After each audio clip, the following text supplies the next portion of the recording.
Bé, doncs la veritat és que ha sigut una impressió molt bona, molt favorable. Clar, no és el mateix veure l'empresa com un usuari que veure-la des de dins. I la veritat, ja si ja la valorava bé com a usuari d'autobús i de metro, doncs home, quan veus a dins veus que hi ha un equip humà molt potent, que hi ha una preocupació important per les noves tecnologies, cosa que jo valoro molt positivament, i jo crec que ha sigut una impressió, com deia, molt positiva, i que et fa valorar també el treball de fa molts anys d'aquesta empresa i de la gent. Tenim grans reptes, no? Per exemple, reptes mediambientals, nosaltres també ja ho som, però hem de continuar sent capdavanters en el que és la innovació tecnològica dels diferents, en aquest cas dels autobusos, per avançar en què siguin menys contaminants.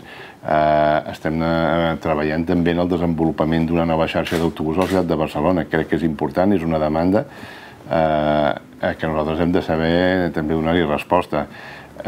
Tenim sobre la taula també l'augment de determinades línies de metro, que jo crec que també no podem aturar.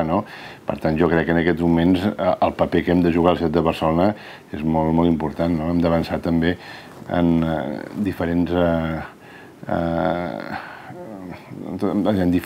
els diferents sistemes de mobilitat que en aquests moments hi ha a les grans ciutats, i és evident que bus i autobús i metro són molt importants, però també n'hi ha altres que també seran importants, almenys per la ciutat de Barcelona, com és el bicing, o com és també, lògicament, tot el tema de la gent que es desplaça caminant, que també és una part important de la gent. Hem de saber donar resposta a tot aquest conjunt de diferents sistemes que avui per avui són els que s'utilitzen a la ciutat de Barcelona.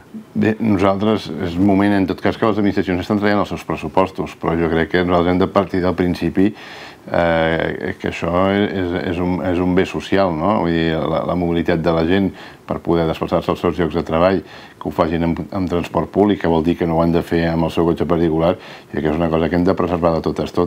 I jo crec que totes les administracions tenen interioritzat aquest fet, i que si hi ha alguna cosa que ha de ser prioritària, no és l'única, però una de les coses que ha de ser prioritària és el transport públic.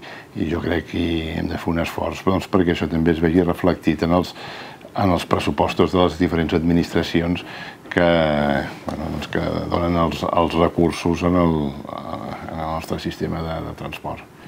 Home, primer felicitar-los, perquè, com deia, ja acabo d'aterrar, com aquell qui diu, i jo valoro molt positivament tota la feina que s'ha desenvolupat durant fa temps, i crec que és una feina molt positiva.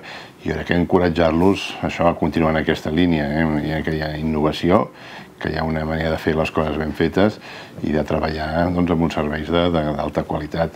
Per tant, jo crec que això sobretot és mèrit, evidentment, hi ha uns directius que han tirat això endavant, però lògicament sense el treball de molts treballadors, dels milers de treballadors que té la companyia, això no s'hagués pogut fer. I per tant, és un moment també d'agrair-los i de felicitar-los. A Barcelona, TMB és el que ens mou.